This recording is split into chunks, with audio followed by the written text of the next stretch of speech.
عشرتكم عندنا بالدنيا ما اقدرش ابعد عنكم ثانية.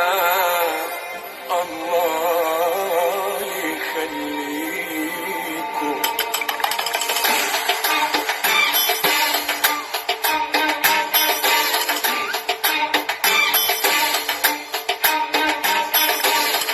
انا وسط ناس يتعمل لي 100 حساب، والشهم لي مكان وسطنا لو حتى غاب. احنا الرجولة والادب والاحترام معمول لنا في الجدعنة